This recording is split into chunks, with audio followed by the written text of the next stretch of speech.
Good afternoon students. तो हम पढ़ रहे थे the four realms of the earth के बारे में। जैसे कि फोर रिलिम्स हुआ हाइड्रोस्फेयर, लिथोस्फेयर, बायोस्फेयर और एटमॉस्फेयर। तो हमने लिथोस्फेयर को डिस्कस किया था पहले वाले 2-3 लेक्चर में। तो आज हम हाइड्रोस्फेयर को डिस्कस करेंगे। देखिए, the word hydro in a Greek means water. जो वर्ड हाइड्रो जो है ग्रीक मीन्स में उसको क्या कहते हैं, वाटर कहते हैं। हाइड्रो मतलब water.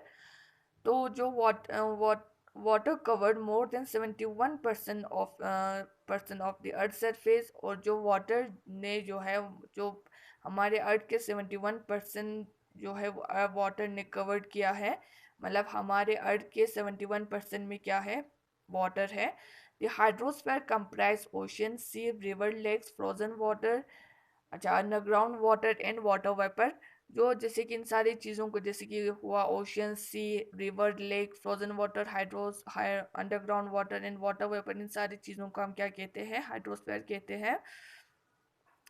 The water of the bodies continuously change from one state to the another state। जो वाटर बॉडी जो है वो कंटिन्यूसली चेंज होते रहते हैं एक स्टेट से लेकर दूसरे स्टेट तक। मतलब सॉलिड से लिक्विड में, लिक्विड में गैसियस स्टेट में चेंज होते रहते हैं। तो the given diagram of the water cycle shows that the sun heat the water in a water bodies। जो आपको पेज नंबर 141 पे दिया हुआ है डायग्राम। तो यहाँ पे आप लोगों को दिखा रहा है कि जो सन का हीट जो है जब पानी पे लगता है, वाटर बॉडीज पे लगता है, तो इससे क्या होता है, इवापोरेट, यहाँ से वाटर वेपर जो है वो निकलते हैं। तो ये वाटर वेपर जो है वो कहाँ पे जाते हैं, ऊपर हमारे मतलब आसमान की तरफ जाते हैं। जब ये कूलर हाइट पे पहुँचते हैं तो ये वाटर वेपर जो है वो कंडेंस होते हैं and form the droplet of water बन जाते हैं। और ये कंबाइन होते हैं किसके साथ, क्लाउड के साथ।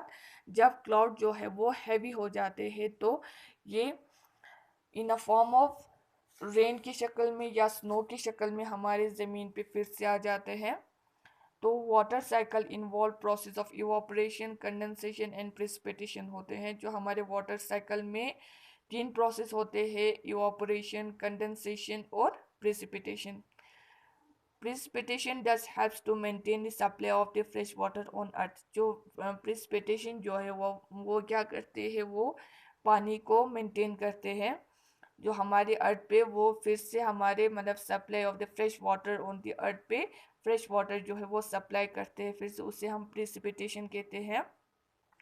जैसे कि यहाँ पे आप लोगों को डायग्राम में दिया हुआ है। जब सन का हीट जो है जब पानी पे लगता है तो यहाँ से क्या निकलते हैं, वाटर वेपर्स निकलते हैं।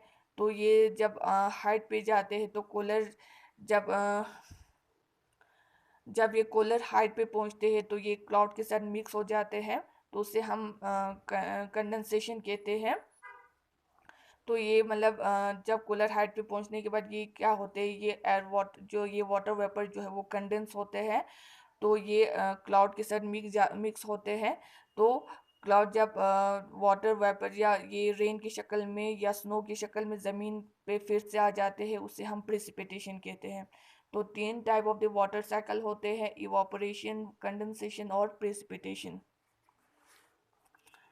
फिर इसके बाद oceans. Earth is called the blue planet as a 3/4 of the earth surface is covered by water.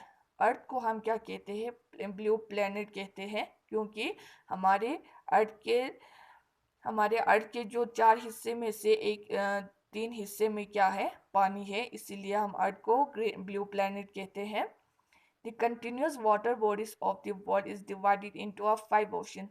जो कंटिन्यूस वाटर बॉडीज जो है इन द वर्ल्ड में वो डिवाइड किया गया है 5 ओशंस में, जैसे कि Pacific oceans, Atlantic oceans, Indian ocean और Arctic ocean and southern ocean.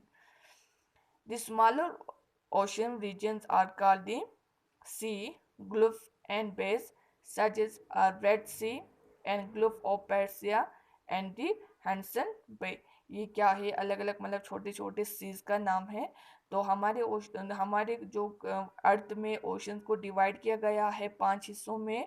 That is a Pacific ocean, Atlantic ocean, Indian ocean, Arctic ocean और साउदर्न ओशन।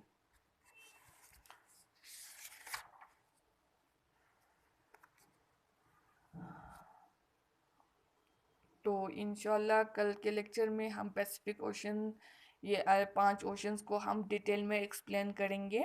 अल्लाह हाफिज़।